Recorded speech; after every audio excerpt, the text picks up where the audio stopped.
एक समय की बात है, बलरामपुर गांव में कृष्ण नाम का एक किसान रहता था।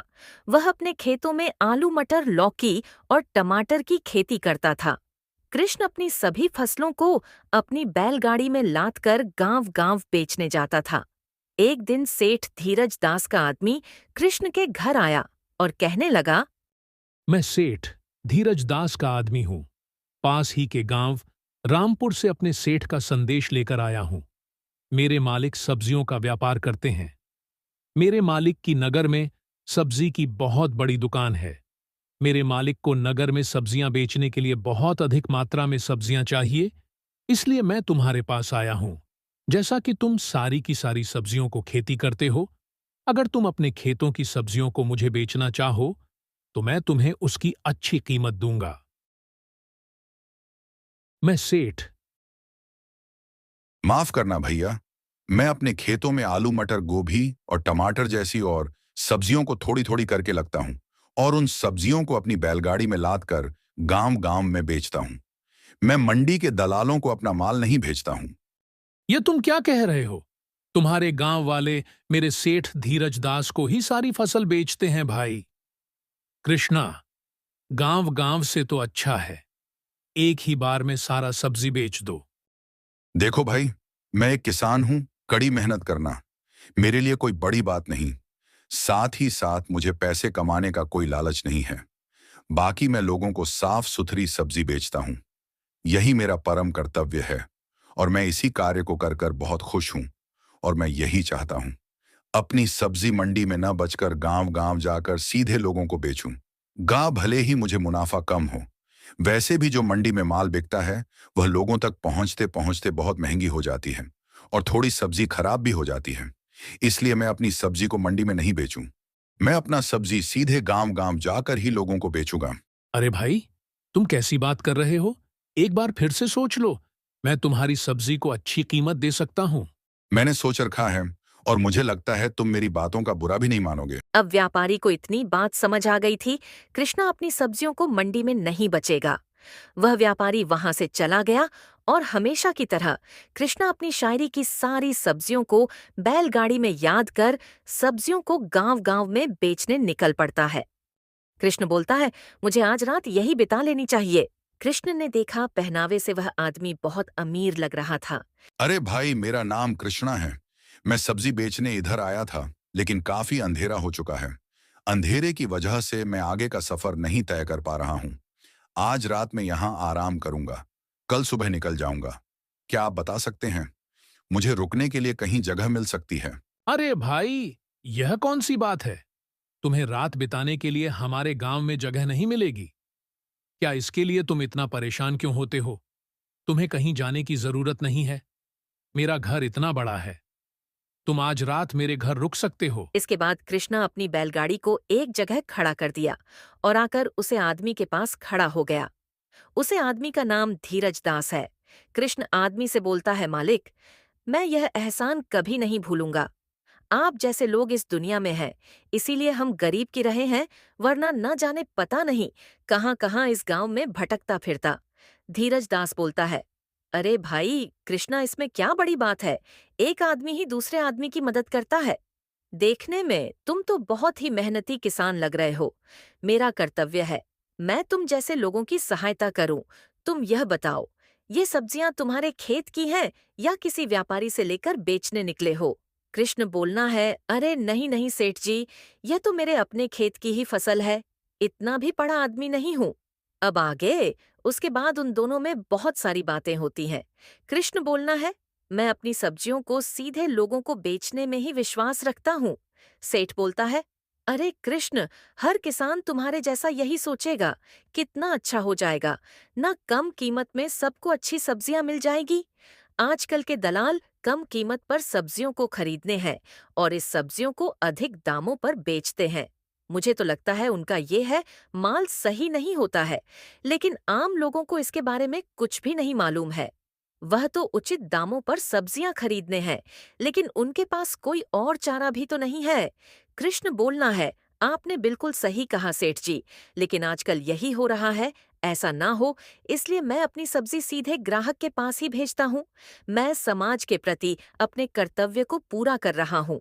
सेठ बोलता है, सच में कृष्ण, तुम्हें विचार बहुत नेक और अच्छे हैं। अगर सभी लोग तुम्हारे जैसा सोचेंगे, सबका भला ही होगा। सेठ बोलता है, अच्छा, तो अब रात बहुत हो चुकी है, तुम्हें सुबह जल्दी भी उठाना है। तुम आराम से यहीं सो जाओ, मैं भी सोने जा रहा हूँ। जी हाँ, बिल्कुल। सेठ जी, मुझे कल सुबह जल्दी उठना है, मैं आराम करने के लिए जाता हूँ। इसके बाद दोनों आराम करने के लिए चले जाते हैं। धीरज दास ने एक चारपाई कृष्ण के लिए भी डाल दी। कृष्ण चारपाई पर लेटकर सोचने लगा। सेठ जी कितने अच्छे इंसान हैं। उन्होंने मेरे लिए चारपाई भी डाल दी। उनके पास इतना धन होने के बावजूद जरा सी भी घमंड नहीं है। और इनका मन कितना नेक और निर्मल है। और ऐसे लोग भी बहुत मुश्किल से मिलते हैं आजकल के जमाने में। इतना सोचते रहते कृष्णा सो जाता है। जब अगली सुबह चिड़िया की चिन चिन आहट से कृष्ण की नींद खुल जाती है। सेठ जी ने मुझे अपने घर में जगह देकर मेरी बहुत मदद की है। इसके बदले में मैं सेठ धीरज दास को कुछ टमाटर देना चाहता हूँ। जब कृष्ण अपने सब्जियों के पास पहुंचा, तब कुछ टमाटर की टोकरी में से एक टोकरी गायब थी। कृष्ण के पास 3 टमाटर की टोकरी थी, पर एक टोकरी गायब थी। ये क्या, मेरी टमाटर की टोकरियां कहाँ गई? जरूर इसमें से मेरी टमाटर की टोकरियों में से एक टोकरी किसी ने चुरा ली। वह तुरंत घर के सेठ धीरज दास के पास पहुंचा और कहने लगा, सेठ जी, मेरी सब्जियों की टोकरियां रखी थी, पर टमाटर की टोकरी 3 थी, उनमें से एक गायब है। क्या आपको इसके बारे में कुछ पता है? ये तुम क्या कह रहे हो? तुम्हारे सामने ही तो मैं जाकर सो गया था और तुम मुझ पर ही आरोप लगा रहे हो। मैंने तुम्हें अपने घर में जगह देकर बहुत बड़ी गलती कर दी। यह सुनते ही कृष्ण को जरा सी भी देरी नहीं लगी कि टमाटर की टोकरियां में से टमाटर की एक टोकरी की चोरी इसी सीठ धीरज दास लगती है। कृष्णा बहुत क्रोधित हो गया और कहने लगा, तुमने पहले मेरा विश्वास जीता, फिर विश्वासघात किया। मैं तो तुम्हें बहुत अच्छा इंसान समझ रहा था, लेकिन तुम तो चालबाज धोखेबाज इंसान निकले। मेरे सो जाने के बाद तुमने मेरी एक टमाटर की टोकरी गायब कर ली। तुम्हारा दिमाग तो ठीक है ना? कृष्णा जिस थाली में खाया उसी थाली में छेद कर दिया। मैं तुम्हारी सहायता की थी और तुम मुझ पर ही आरोप लगा रहे हो। सच में मेरी ही गलती है जो मैंने तुम्हें अपने घर में जगह दी और बेवजह मुसीबत। मौली रात में तो तुम्हारी बातों से लग रहा था कि तुम एक ईमानदार किसान हो, लेकिन तुम तो एक नंबर के बेईमान निकले। मैंने तुम्हें अपने घर में जगह देकर बहुत बड़ी गलती कर दी। सेठ धीरज दास की बातें सुनकर कृष्ण को और भी ज्यादा गुस्सा आने लगा। पहले तो चोरी करते हो, ऊपर से सीना जोरी चोरी करते हो। झूठ मत बोलो और चुपचाप मेरी टमाटर की टोकरी लौटा दो, तब फिर मैं यहां से चला जाऊंगा। अच्छा, तो तुम मुझे धमकी दे रहे हो? चुपचाप शराफत से यहां से निकल जा, वरना धक्के मारकर तुझे यहां से निकाल लूंगा। सेठ धीरज दास की यह बात सुनकर कृष्णा मन ही मन में सोचने लगा। अब इससे बात करना बिल्कुल ही बेकार है। कृष्णा ने अपने सभी सब्जियों की टोकरियों को बैलगाड़ी में रखा और वहां से निकल गया। कृष्ण वहां से निकलकर सीधे सरपंच मुरलीदास के पास पहुंचा और कृष्णा ने सारी बीती रात की बात सरपंच मुरलीदास को सुनाया। अगर तुम्हें लगता है तुम्हारी टमाटर की टोकरियों को सेठ धीरज दास ने चुराया है, तो मैं तुम्हें वापस दिला सकता हूं। लेकिन जैसा कि तुमने बताया, वह बहुत अमीर आदमी है, तो वह अमीर आदमी टमाटर को क्यों चुराएगा? कहीं ऐसा तो नहीं तुम्हारी टमाटर किसी और ने चुराया है? नहीं सरपंच जी, मुझे पक्का यकीन है, बल्कि यह काम किसी और का नहीं है, सेठ धीरज दास का ही है। अब इसका फैसला तो सेठ धीरज दास से बात करके ही लिया जाएगा। सरपंच मुरलीदास ने अपने नौकर को बुलाया। रामू, सेठ धीरज दास को यहाँ बुला कर लाओ। जब सेठ धीरज दास सरपंच की मुरलीदास के घर पहुंचा, तब कृष्ण को पहले से ही देखकर समझ गया। सरपंच जी, मैं बिल्कुल ही निर्दोष हूं। मैं इस किसान की मदद की उद्देश्य से मैंने अपने घर में जगह दिया था, लेकिन उल्टा मुझ पर ही आरोप लगा रहा है। भला मैं इसके टमाटर को क्यों चुराऊंगा? मेरे तो खुद के खेत में ढेर सारा टमाटर है, लेकिन यह एहसान फरामोश मुझ पर ही आरोप लगा रहा है। इसके टमाटर कहाँ गए, मुझे कुछ भी नहीं पता। मुझे भी ऐसा ही लगता है, लेकिन चोरी तो तुम्हारे ही घर से हुई है, तो जवाब भी तुम्हें ही देना पड़ेगा। सुनो सेठ धीरज दास, तुम्हारे खेत में जो टमाटर है, उनमें से एक टमाटर लेकर यहाँ आओ। सेठ धीरज दास अपने खेतों की ओर टमाटर लेने चले जाते हैं और सरपंच जी कृष्ण की चोरी की फिर से जानकारी लेने लगते हैं। उसे समय बाद सेठ धीरज दास टमाटर को लेकर के पहुंच जाता है। यह लीजिए सरपंच जी, मैं अपने खेत से टमाटर लेकर आया हूँ।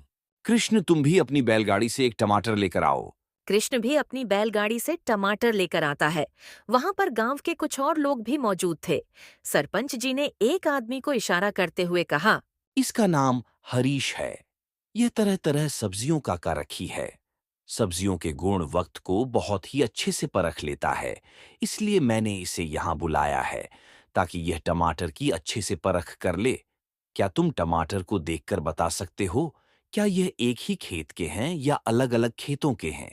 हरीश ने टमाटर को बहुत ही ध्यान से देखा और कहने लगा, इन्हें देखकर तो कोई फर्क नहीं लगता है। सरपंच जी, इन्हें चक्कर इनके स्वाद का पता लगाया जा सकता है। सरपंच बोलता है, ऐसा है इन्हें तुरंत ही चकोर और मुझे बताओ।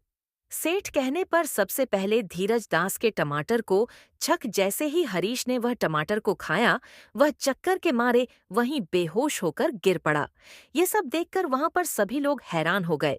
सरपंच जी ने पास में खड़े एक आदमी से कहा, जमुना दास, तुम तो एक वेद हो, तुम हरीश को देखकर बताओ कि इसे क्या हो गया है। जमुना दास ने हरीश का नाम देखा तो कहा, इस टमाटर में तो शहर है, इसलिए इस टमाटर को खाते ही हरीश बेहोश हो गया। इसमें इसके प्राण भी जा सकते हैं। इसे तुरंत मेरे घर पर ले जाना पड़ेगा।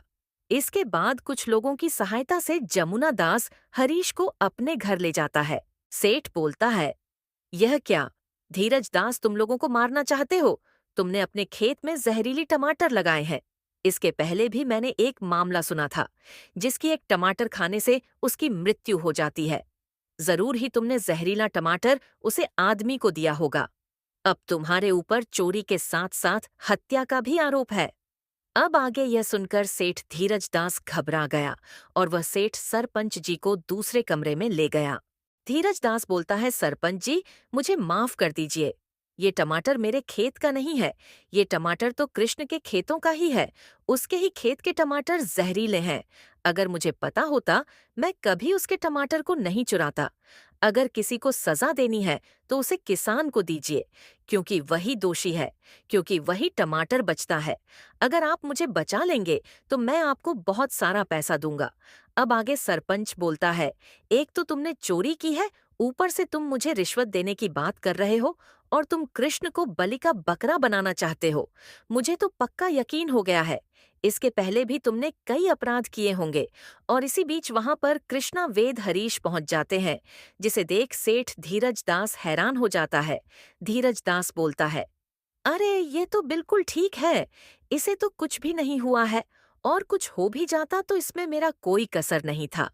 यह टमाटर तो इस किसान कृष्ण की है जो मैंने चुरा लिया था, इसलिए मेरे ऊपर किसी की हत्या का आरोप नहीं लग सकता है। मुखिया बोलता है, तुमने तो अपना जुर्म अपने आप कबूल कर लिया है। तुम अपना जुर्म कबूल कर लो, इसीलिए हम लोगों ने यह सब नाटक किया था। हरीश, कोई सब्जी का डांटा नहीं है और कृष्ण के पास कोई सबूत नहीं था, इसलिए हम लोगों ने यह नाटक किया। तुमने जिस आदमी को किस कृष्ण के घर मंडी में सब्जी बेचने के लिए भेजा था, कृष्ण ने उसको तुम्हारे घर काम करते हुए देख लिया था, और ये बात कृष्ण ने मुझे पहले ही बता दी थी। कृष्ण ने तुम्हारे भेजे हुए व्यक्ति को अपना सब्जी नहीं बेचा, इसलिए तुमने कृष्ण को अपने ही घर के सामने रोक और उसे जगह देने का नाटक किया। तुम्हारे जैसे मंडी के नीचे दलाल ऐसा काम करेंगे, मैं तो यह कभी नहीं सोचा था। कृष्ण बोलना है, भाई धीरज दास, मुझे तुम जैसे लोगों से कोई मदद नहीं चाहिए। तुम जैसे घटिया दलाल की वजह से ही लोगों का बहुत बड़ा नुकसान हो जाता है। मुखिया बोलता है, अगर किसी मंडी के दलाल ने किसी गरीब किसान को नुकसान पहुंचाने की कोशिश की तो उसे बहुत भारी कीमत चुकानी पड़ेगी।